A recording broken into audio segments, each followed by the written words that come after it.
Svakodnevno koristimo Facebook, Instagram, WhatsApp, TikTok i cijeli niz društvenih mreža bez kojih je danas teško zamisliti privatni, a sve češće i poslovni život. Primarno osmišljene za zabavu, mnogo korisnika je u njima pronašlo izvor prihoda, pa je tako proizašlo cijelo novo zanimanje influencer, o čemu smo pričali u jednoj od prošlih epizoda. Međutim, jedna društvena platforma osmišljena je kako bi stvorila izravne veze između publike i kreatora, te je kreatorima omogućila da izravno unovče svoj sadržaj dok razvijaju autentične odnose sa svojim obožavateljima. Radi se o OnlyFansu, platformi koja uključuje umjetnike i kreatore sadržaja svih žanrova, od kojih je najpoznatija i najveći dio je upravo sadržaj za odrasle, produciran od samih kreatora. Koja je tajna uspjeha platforme sa više od 200 milijuna korisnika i više 2 milijuna kreatora u samo 6 godina postojanja, razgovaramo sa seksualnom edukatoricom i samom OnlyFans kreatoricom Marinom Krležom. Marina, dobrodošla. Dobro vas našla i hvala na pozivu. Hvala na pozivu. Mislim, znam da ti godinama pričaš i seksualno educiraš Hrvate, je li to uzaludan posao? Nije uzaludan posao, zato što sam s vremenom monetizirala svoj posao. Mislim, tebi nije uzaludan, ali što se tiče Hrvata, nema li tu pomoći? Ima. Mislim da se društvo promijenilo itekako i da idemo na bolje, da smo puno liberalniji po pitanju seksualnosti nego prije 5 ili 10 godina. Moja seksoteka postoji od 2016. I od tada mislim da sam napravila jako puno, a građanima Hrvatske je da procijene je li to točno ili nije. Prate me naravno ljudi iz cijelog Balkana, ne samo iz Hrvatske, ali i ljudi Hrvati iz čitavog svijeta. Dobro, ali mogu i svi drugi, nije bitno. Mislim, nudiš savjete na engleskom? Ne. Za sad ne nudim savjete na engleskom, zato što sam koncentrirana isključivo na Balkan. Jer mi je to nekako, mislim da Balkanu treba i ja kao jedna osoba, čak i da se udvostručim, ne bi mogla sve zahtjeve, sva očekivanja balkanskog tržišta ispuniti. Točno. A kako je krenula? Dakle, kad si krenula na početku, mislim, platforme su prvenstveno ove obiteljske platforme, onda su jako restriktivne ako kažeš jednu krivu riječ, znaju te zblokirati, a kamoli da nešto seksualno radiš. Dakle, prvo su kao žele biti family friendly i onda je na početku vjerojatno bilo teško. Znači, kreneš s nekim blogom, sa seksotekom, pa onda staviš na Facebook pa ti zblokiraju. Znači, i s druge strane su te krivo shvaćali na početku. Pa da, dosta su shvaćali moju edukaciju kao nešto u sferi zabave, a zapravo ja sam više u sferi edukacije i zdravlja i onako nekakvog lifestyle-a. Da, platforme su jako osjetljive na seksualnost, osim Twittera i OnlyFansa. TikTok je sad nešto u sredini, ali Facebook i Instagram baš su onako doslovno ko nekakve, baš ja ih zovem crkvene institucije, nažalost, koje ne dopuštaju da najnormalnije razgovarate o tome, a recimo dok je celebritima dopušteno da stavljaju nekakve eksplicitnije materijale, čak i ponekad bradavice prolaze ako imate višemilijunsku publiku, dok kod nekakvog obične žene koja ima nekoliko tisuća pretplatnika, nakon jednog reporta dolazi već do problema. I blokade i tako dalje. Blokade, tako dakle, da. Je li to onda možda dovelo do razvoja OnlyFansa? Dakle, ajmo objasniti o čemu se radi na OnlyFansu. Kakva je to platforma? Jako dobar point. Znači ovako, ja bih OnlyFans ovdje definirala kao jednom laičkom definicijom. Puno ljudi, mislim da su svi Hrvati danas čuli za OnlyFans. Nisu svi, vjerujem. Zato i radimo ovo. Da, mislim čuli jesu, ali ne znaju što je. I onak još uvijek se pitaju kako se koristi. Oni koji znaju što je, ti koriste. Mislim, dosta njih ne znaju. Začudio bi se koliko mi se ljudi javlja kako mogu tamo, kako da verificiram karticu, što da radim, kako da dođem tamo. Uglavnom, OnlyFans je platforma koja kreatorima svih vrsta, ne samo seksualnim kreatorima, nego svih vrsta omogućuje 80% ukupne zarade od onoga što je pretplaćeno od strane fanova. Znači, to nikad do sad u povijesti nijedna društvena mreža nije napravila.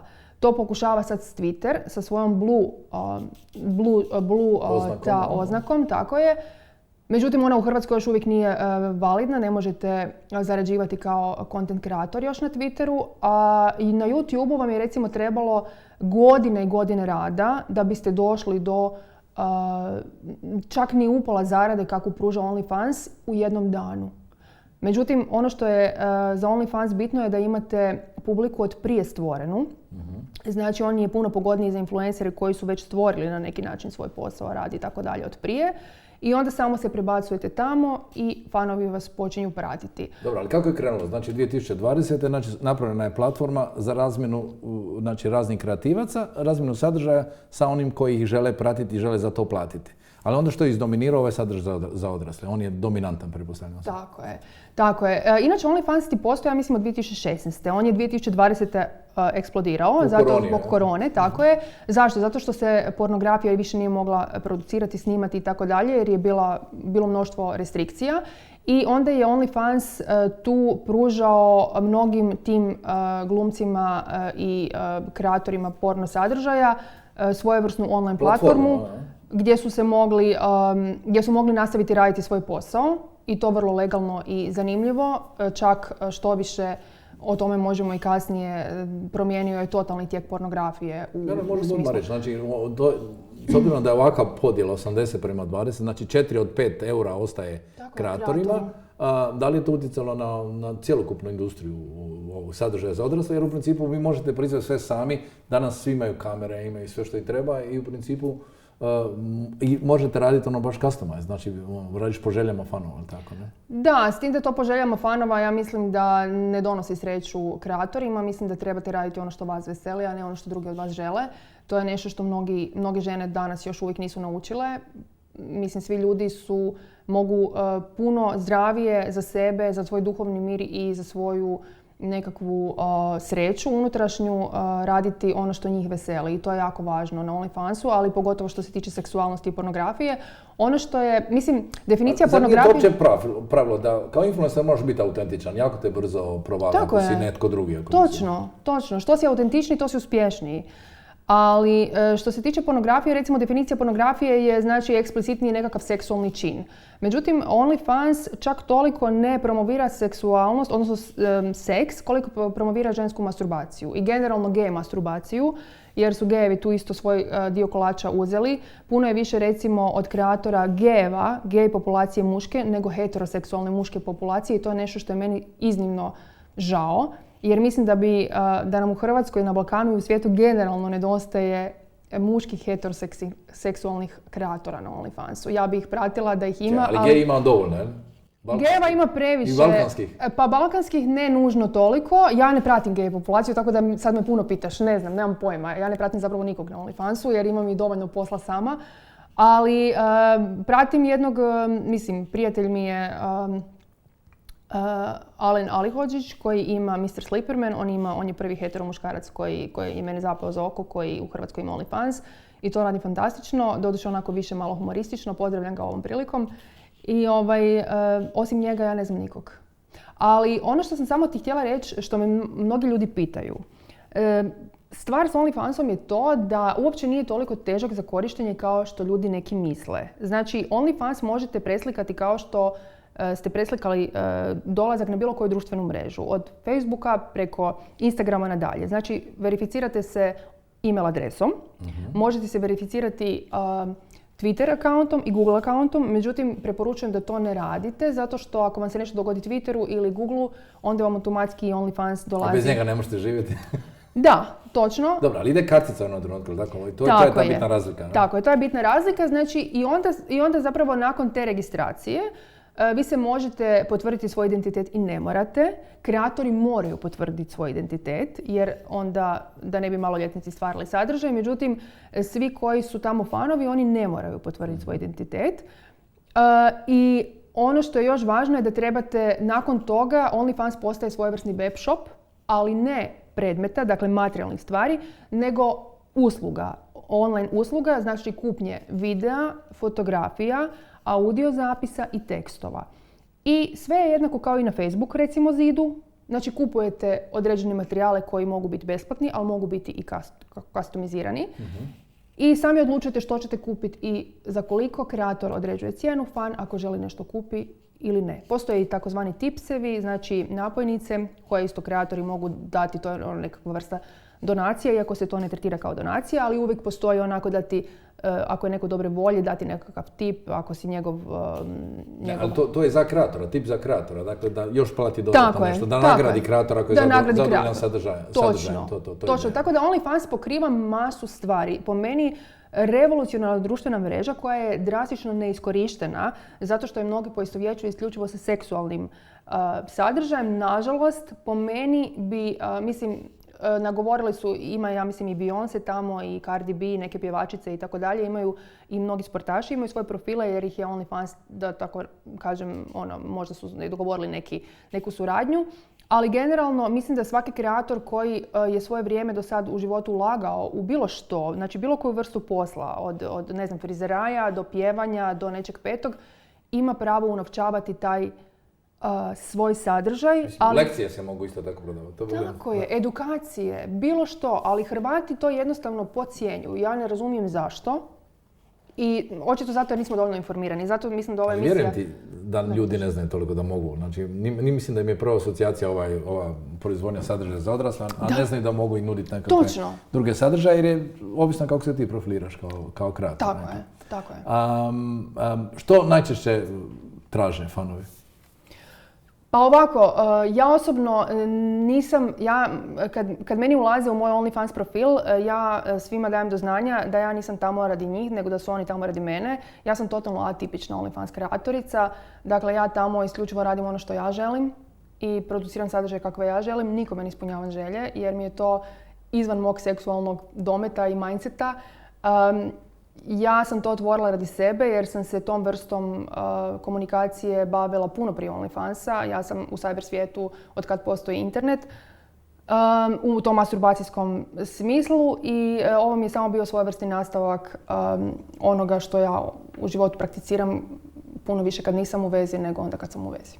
Ali si uspjela, znači, konačno i to kvalitetnije monetizirati. Dakle, bilo je jako izazovno zbog svih ovih ograničenja društvenih mreža to raditi ranije, jer vas uvijek tjeraju u neki kut, a ovdje je platforma na kojoj ste svi ravnopravni. No? Tako je. Znači, meni je OnlyFans pružio u tom nekakvom duhovnom smislu mogućnost izražavanja seksualnog, kakvo nisam imala ni na Facebooku, ni na jednoj društvenoj mreži, jer konstantno sam bila pod nekakvim blokadama, pod svašta nešto. Netokracija je svojevrsno isto pisala o seksotekinom phishingu i svačemu što sam proživjela, želeći samo seksualno educirati, ne nužno zabavljati narod svojim slikama. I tu mi je, to je baš bilo onako hodanje po trnju i svaki čas nešto radiš, trudiš se dati ljudima nekakve komunikacije o ne znam, vrstama ženskog orgazma, o otvorenim vezama, što je bila vrlo važna tema u početcima. Masturbacija, mislim da samo zadovoljavanje je bila velika tema koju si ti prva otvorila, ako se ne varam. Niko baš nije tako na široko o tome pričao. Točno, o ženskoj masturbaciji generalno. Bilo je puno tih tema, ja mislim kojima je Seksoteka otvorila jedan zanimljiv dijapazon tema kojima su se Hrvati kasnije počeli baviti i mislim da na taj način zapravo niko nije u tom edukativnom smislu prije mene govorio. Nešto je malo prije 5-10 godina Alka Vujica dotakla temu seksualnosti, ali mislim da je bilo toga drastično premalo. Ti si prvo krenula to na digitalnim platformama, ali kažem, bilo je puno ograničenja i sad su važeća i OnlyFans je to promijenio. I sad, kako izgleda tvoj dan? Mislim, koliko moraš biti online? Da li moraš biti cijelo vrijeme online? Koji je sistem, ajmo reći, influencanja na OnlyFansu? Pa, znači, mislim da je najvažnije da radite to onda, mislim, seksualnost je jedna dosta ovako delikatna tema, ja bih rekla, i vi ne možete se baviti OnlyFansom kad recimo ste bolesni, kad imate možda smrtni slučaj u obitelji i tako dalje. Seksualnost od vas zahtijeva visoku vibraciju. I zato se OnlyFansom mogu baviti prvenstveno ljudi koji su hedonisti, onako da oni uživaju u tome. Naravno, vi možete se baviti OnlyFansom radi čiste zarade, ali to je onda identično prostituciji po meni i to nije dobar vid niti zarade po meni, niti nekakvog izražavanja sebe. Da li je to trajno? Ili to trajno? Da, to ne može tad biti trajno po meni. Ali ako vam je to svojevrsni lifestyle i ako zaista uživate u tome, onda vam može biti... Znaš ja imam dane kad uopće nisam tamo jer jednostavno ne želim glumiti nešto što nisam. U tom trenutku ne osjećam točno. Ali kad sam raspoložena, sam tamo i moji fanovi, to ti je kod Netflix. Ja sam recimo pretplaćena na Netflix, ali ponekad ga ne gledam čitav mjesec, ali opet ga plaćam. Tako i OnlyFans. Znači pružati nešto što nekakvog kreatora kojeg pratiš, dođeš tamo, ako ti zatreba, simbolično platiš mjesečnu pretplatu i on ti tamo pruža što ti već pruža, ovisno o tome što ga pali taj dan. Po meni su uspješnije znači žene koje tamo rade masturbacijske stvari nego recimo parovi i žene koje su radile pornografiju. Zato što taj muški touch u pornografiji po meni je u potpunosti izvrtao nekakvu prirodnu žensku seksualnost. I OnlyFans je zato po meni velika revolucija gdje žene same određuju što će pokazivati, kada, na koji način i baš onako lijepa relativizacija ženske masturbacije i to nam treba u 21. stoljeću. Ali to bi trebalo znači da imaš i ženske fanove? Imaš ženski fanove ili su samo muški? Pa u biti ja sam kreatorica koja nema gej populaciju uopće. Naravno da mene prati 95% heteroseksualnih muškaraca jer osobno pri ulazu i u opisu ja pišem da to tražim jer mi je važno da kao ekshibicionist imam tu vrstu voajera, ali uvijek zaluta neka možda nečija žena, supruga, ljubavnica ili poneki gej koji je znatiželjan šta ja to radim ili ne znam. Ali mislim... Ne hoću reći samo, hoću razbiti tabu, mislim, ako je tabu, jesu li samo muškarci i s druge strane i žene dolaze na OnlyFans, to kažem. Vjerojatno kao danas, kreatorice? Kao kreatorice su jasno, ali da li dolaze kao publika? Jer nekako percepcijski ćemo reći da su muški ti koji su dominantna publika, ne? Pa gledaj, kreatoricu poput mene bi pratile lezbike, možda ih ima, ja osobno ne znam jer mi se ne predstavljaju mi se kao muškarci. Ali ženama nije toliko u prirodi da prate druge žene, čak i ako su biseksualne. Ženama je više da se pokazuju, a muškarci da to gledaju. To je nekako, ja bih rekla, biološki puno normalnije. Da, onda razmišljamo o aspektu edukacije. Znači, gdje se žene mogu educirati? Onda, da li, mislim, na OnlyFansu, ako ne dolaze kod tebe, kod koga dolaze? Kad si govorila o ženskoj masturbaciji, na primjer. Žene se na OnlyFans je zabava, nije toliko edukacija. Muškarci se mogu na mom, recimo, OnlyFansu educirati o tome kako što recimo dokle seže ženska seksualnost, ženske maštarije i tako dalje, upoznajući mene kao osobu. Naravno da postoje muškarci koji su u vezama ili u brakovima pa kažu pratimo te ja i moja žena i tako dalje. Ne znam, neki parovi uče na taj način. Ali ženama nije u prirodi da prate druge žene u takvim... A na webu, čija pitanja još dobivaš? Isto muškaraca ili žena?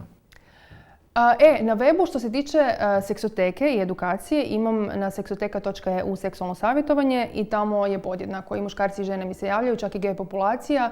Što se tiče seksualnog savjetovanja, to je isto jedan vid u sklopu seksoteke kojeg sam monetizirala u sklopu svojeg obrta i radim edukaciju od vremena korone, tako da tu ima raznih upita. Javljaju se i parovi, ali javljaju se i ljudi koji nisu na čistu sa svojom seksualnom orijentacijom. Imam čak i OnlyFans edukaciju. Znači ja sam prva na Balkanu osoba koja radi OnlyFans edukaciju za sve parove, žene i one koje žele postati kreatori. Tako da evo sve koje to interesira možda ili ko će u narednim godinama to htjeti isto se mogu obratiti preko seksoteka.eu. Mislim onda smo na pravom pitanju imali tu eurića. Znači kako se tu zarađuje i znači koliko su Hrvati spremni platiti za OnlyFans? Pa ja zarađujem više nego što sam očekivala da ću zaraditi i zapravo da mi je neko rekao kad sam otvarala seksoteku, kad sam zapravo osmišljavala seksoteku, da ću 2022-2023 zarađivati iz svog stana radeći nešto što me najviše u životu veseli i zarađujući od toga ne bih mu vjerovala jer se puno barijera trebalo proći da bi se došlo do toga. Ali i da radite kad želite, ukoliko želite, na koji način želite, za mene je to totalni dream job. Iako sam ja po struci i profa i bila sam radijska voditeljica, svašta sam nešto prošla. Ti predavala u školi, ili tako? Jesam, 8 godina. I mnogi bivši učenici su mi na OnlyFansu. Tako da, zanimljiva situacija zapravo. Za to bude neobično ili? Pa već sam naučena, već mi je to normalno postalo. Odnosno, od 16 si rekla ili 15? Mislim, s vremenom su te totalno, prihvatili su te kao, shvatili su da si autentična, da si to ti i onda te prihvaćaju kao osobu, kao Marinu Krležu, sa svim onim stvarima koje tebe vesele i koje dijeliš sa svijetom. Ne? Točno. Mislim, ja nisam tipična OnlyFans kreatorica. Ja sam stekla poštovanje Balkanaca upravo kao seksualna edukatorica i onda je OnlyFans kreacija bila samo nekakav slijed, taj zabavni na koji ljudi dođu. Naravno da uvijek postoji neki zalutali čovjek koji onako vidi isključivo da sam OnlyFans kreatorica, uopće me ne izgoogla i onda tamo dođe i traži ne znam šta, ali ja mu onda objasnim, stari moj, evo, informiraj se malo pa onda možemo pričati. Kako se štitite od toga da, ne znam, neko ne iskoristi te sadržaje pa ih pusti negdje drugdje, da ne šalje porukama, plati jednom, a onda svi gledaju, karikiram. Meni je to inače jako važno jer sam veliki pristaša kontenta i autorizacije sadržaja od uvijek, ne samo seksualnog, nego svakog sadržaja. Autorstvo, poštivanje autorstva. Tako je. Iz Hrvatski zakon o autorskim pravima i tako dalje, jako je važan i u biti ja čak nikad ni tuđi citat ne stavljam bez da citiram osobu. Znači ja sam diplomirana kroatistkinja i isto tako i pisac sam od prije i znam što znači stvarati vlastiti sadržaj. Kod mene na ulazu u OnlyFans postoji obavijest na početku gdje govorim to jest podsjećam da download nije dopušten i OnlyFans kao mreža isto tako štiti kreatore od toga. Kako se vi možete zaštititi? Tako da postoji u postavkama žig koji se stavlja, znači dio URL-a ili customizirani URL koji stavljate na svoje materijale. A od nedavno, od prije praktički 2 tjedna, postoji takozvani DRM, znači DRM Protection, koji neće omogućavati novim videima i novim uređajima više nikakav download, samo možda starijim. Tako da to je nešto što je sad uvedeno i nadam se da će biti puno efikasnije. Što se mene tiče, od 2020. kolovoza, kad sam otvorila OnlyFans do danas, nijedan moj sadržaj nije procurio, što znači da dobro radim svoj posao. I, da te poštuju, da te fanovi poštuju. Da me poštuju, to mi je jako važno. Naravno da ja ne mogu utjecati na to da li se možda nešto šera po nekakvim privatnim grupama, ali koliko znam, mislim imam ljude koji mi javljaju za takve stvari i ja svima kažem da se ne igraju s tim jer ja nisam neko ko želi da se takve stvari vide. Znamo da je Severina dobila protiv Indeksa tužbu, parnicu i mislim da bi sve žene trebale na taj način razmišljati, ali naravno postoje žene kojima je to dobra reklama, pa onda one same šeraju svoj sadržaj možda na Twitteru ili tako nešto. Znači ti si prošla bolje od Pamela Andersona, ne? Gledala sam ovaj dokumentarac. Pa za sad da. Najpoznatija snimka na svijetu za koju nisu dobili niti dolara, čak ni putem suda, ne? Ali to govori koliko se vremena promijenila platformi koje prije gospodario, znači bili postavili se neki gospodari te industrije za odrasle, a danas je u stvari svako od vas kreator i gospodar svoje sudbine može biti. Ali to je ono što ja svima govorim. Znači Pamela Anderson danas kaže da ona ni kao glumica je bila podcijenjena i premalo plaćena, ne samo kao Playboyova zečica i tako dalje, ali ono što ja govorim svim novinarkama, ženama, u content marketingu i content kreatoricama, znajte naplatiti svoj sadržaj jer vaš sadržaj je vaše vrijeme. Mi žene se same trebamo za to izboriti, a ne da nam mediji i ne znam, portali određuju. Da. A kako stojimo s porezom? Znači, mislim, pričali smo, to nismo dotakli kad smo bili kod influencera, znači nije nikakva razlika između vas i svih drugih influencera, dakle postoji, ako radiš preko firme to je sve jasno, ali mnogi misle da ako rade ovako sami privatno da ne trebaju platiti ništa državi. Da, to je zapravo zanimljivo. Znači, generalno porezi i influenceri još uvijek, kao što znaš, imali ste u emisiji, nije regulirano kako bi trebalo biti u Hrvatskoj. Je, ali ne do kraja po meni. Gaming industrija je tu drastično isto tako zakazala. Znači, država uopće ne razumije zaradu preko gaming industrije, pokera, raznih igara koje muškarci igraju. Isto tako ne plaćaju porez. Dobri su u Hrvatskoj, a mogli bi doprinositi državi. Nažalost, seksualni sadržaj je ista stvar. Većina OnlyFans kreatorica u Hrvatskoj nažalost ne plaća niti prijavljuje poreze, nego idu drukčijim načinima. Na državi je da to regulira kako to nije moj problem. I tu se moraju educirati o novim tehnologijama, ne? Tako je, trebaju se educirati. Jer ja recimo kad sam Plavi ured zvala uvezano za neke stvari u vezi OnlyFansa, te žene nisu ni znale što je OnlyFans i zamolile su mi da im neke stvari kopiram. Ja sam napravila koliko sam mogla. Meni je jako bilo važno od početka mojeg OnlyFans puta do danas da radim sve legalno. Znači ja Preko obrta radiš i tu onda nema nikakvih dilema. Ne? Tako je. Znači, prihodi, ovisno prijavljujem prihode koji su oporezovani, ovisno o platnom razredu, i to je 10% ukupnih prihoda. Klasično kao svi obrti, ali u principu velika je stvar što se rekla da toga može živjeti onim lifestyle-om kojim želiš. Koliki ima potencijal za rast to? Znači, rekla si da, ja i dalje mislim da ti puno ljudi ne zna o tome u Hrvatskoj, zato i radimo. Mi smo imali trap, pa smo shvatili da ljudi ne znaju da su naši neki pjevači na prvom mjestu Billboarda, da slušaju, ne znam, druge iz Srbije i ostale. Tako i ovdje, ja mislim da oni koji su više digitalizirani, ajmo reći, možda nešto znaju o tome, ali ima puno onih, sjećaš se, kad je bilo sa Severinom, kad su rekli da mogu li oni pogledati, kad su gledali na laptopu, svi pa su gledali, svi su se skanivali, ali svi su gledali na nečim laptopu, nekom koji išao, nije svak mogao to ni pogledati. Tako da mislim da je u ovo vrijeme isto tako potrebno da nekako educirani su likovi već, ako si rekla su muški, uglavnom gore. A koliki potencijal rasta? Kako gledaš ovo? Sad, znači, nakon korone je to nešto usporilo? Tako je. Mislim da će do 2025. po mojim predviđanjima još se udvostručiti OnlyFans po pitanju kreatora i fanova. Najveći rast preko 1000% je bio za vrijeme korone, to smo već apsolvirali, ali mislim da bi trebalo Hrvate educirati. Što se mene tiče, mislim da bi političke kampanje isto mogle biti preko OnlyFansa. Svaki političar, recimo, to je ono što bi tebi moglo biti zanimljivo, mogao bi na taj način prikupljati i sredstva za kampanje, jer mislim da je to apsolutno legalni vid zarade. Što misliš da političari seksualno educiraju Hrvate i Hrvatice? Ne, nego bi trebali, ja mislim da bi političari trebali malo otvorenije početi. Znaš političari su ti dobivali jako puno poena kad je krenula ona gej revolucija. Recimo, na onim izborima još kad je bio Sanader, nijedan predsjednički kandidat nije smio reći da podržava LGBT populaciju. I onda od Jadranke Kosor nadalje tamo je krenulo to nekako polako, da bi Milanović kad se kandidirao, joj da, mi smo totalno kao pro LGBT friendly i tako dalje. Isto će sad stvar biti sa seksualnom edukacijom. Imamo u vidu da seksualna edukacija u školama još uvijek nema. Znači nema ni građanskog odgoja, niti... U većini škola nema, da? Ne, ni u jednoj školi nema. Pa nešto gdje su SDP-ove vlasti, nešto imaju građanske odgoje, samo vjerojatno... Nemaju nikakvu seksualnu edukaciju. Nemaju nikakvu... To je trebalo biti uvedeno za vrijeme Jokićevog onog...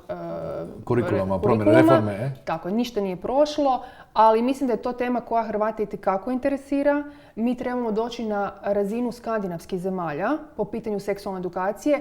To je ogromna tema na svim razinama, od toga kako, ne znam, od tipa ponašanja djece tijekom puberteta preko adolescencije, koje su teme zanimljive, preko seksualnosti i roditeljstva. Ima milion tema koje se mogu... Mi jedno pričamo o tome kako je li treba zabraniti pobačaj, to je danas aktualna tema. A ne bi da imamo seksualni odgoj, onda to ne bi bila uopće tema. Tako je. To ne bi bilo potrebe za pobačajem. Krešo, nama slijedi umjetna reprodukcija za 10-15 godina. To su teme, možda sad futurološki izgledaju, ali to je tema gdje će se baviti ljudi, jer će dolaziti nam do jednakosti spolova. Kada? Onda kad krene umjetna reprodukcija i kad žene će moći najnormalnije raditi, kad neće morati razmišljati hoće li biti 9 mjeseci na porodiljnom, što će im porod donijeti, kako će se brinuti za djecu i tako dalje. Ali to nam slijedi puno brže nego što mislimo.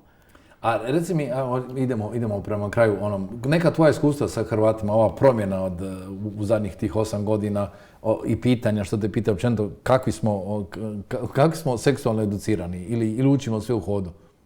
Sve učimo u hodu. Masa muškaraca u Hrvatskoj smatra da im ne treba seksualna edukacija jer sve znaju i govore da se seks uči iz prakse, a ne iz teorije. To je totalni mit i to je totalno krivo.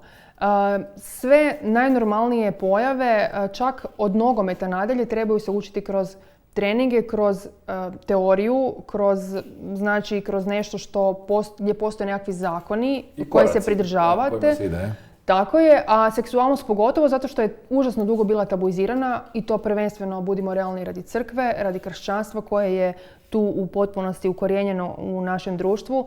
Nažalost, jako puno crkva tu, ja bih rekla, rigidno djeluje na društvo, a seksualnost se treba promatrati iz sfere zdravlja i dok to ne krenemo, mislim da seksualna komunikacija ne samo među ljudima u javnom prostoru, nego među partnerima je užasno zakazala. Ja kad vidim koliko parovi, ne samo bračni, nego parovi mladi u vezama, ne znaju komunicirati o svojim seksualnim maštarijama, o tome da li masturbiraju, o tome što ih privlači. Znači, drastično je zakazano. Ljudi to skrivaju pod tepih i ne razgovaraju o tome, a da biste imali kvalitetnu vezu, ljubav, brak, trebate seksualnost dovesti na jedan zadovoljavajući nivo. Ako trebaju savjet, znači gdje se trebaju javiti? Evo, na Seksoteka.eu, seksualno savjetovanje, tu sam, iako kažem, Hrvati još uvijek kao ni s psihoterapijom nisu na ti sa seksualnom edukacijom, još uvijek smatraju da je to nešto u što ne bi trebali ulagati i što ne bi trebalo koštati. Međutim, kvalitetna psihoterapija pomaže, ponekad i košta, ista je stvar sa seksualnom edukacijom, zato ja aplaudiram svim ljudima koji su spremni odvojiti mjesečno nekakvu svotu na to kako bi im život bio bolji, a ako probate samo jednom, ništa ne gubite. Znači, vidite da li će vam pomoći ili ne. I s druge strane, sigurni ste, to je komunikacija samo između jedne osobe i druge i može se osloboditi, pitati bilo što. Diskrecija je zagarantirana jer da ja nemam to u sebi, ja se ne bi mogla baviti ovim poslom. Apsolutno poštujem tuđu privatnost i tuđu diskreciju i vjerujem da ljudi mogu jako puno naučiti o sebi kroz tako nešto, kroz takav nekakav razgovor. Znači, Marinina ispovjedaonica. Zašto ne? Možete sve pitati, a dobit ćete odgovore i one možda koje niste očekivali. Tako je. A ti svojim političarima, molim te, poruči da na OnlyFansu možemo napraviti nekakav intervju za onog ko želi glasove, da malo razgovaramo o seksualnoj edukaciji kako bi ju proveli, jer vjerujem da će to donijeti nekim budućim strankama možda dobru količinu glasova lijevog ili centra. Ja sam siguran da bi prvi kandidat koji bi to napravio dobio ogromnu pažnju u javnosti. I bilo bi super popraćeno i onda bi se o tome pričalo. I pokazalo bi se da je ono open-minded. Točno. Tebi hvala što su nam otvorila za neke druge stvari. Ja znam da će biti puno ljudi šokirani kada ovo budu gledali. Možda neke stvari neću razumjeti, ali vrlo jednostavno. To je danas život. Ono što ste trebali, što ste tražili prije, ne znam, u časopisima, u knjigama, danas je tražite na OnlyFans i na društvenim mrežama. Marina, hvala ti na sudjelovanju. Hvala tebi.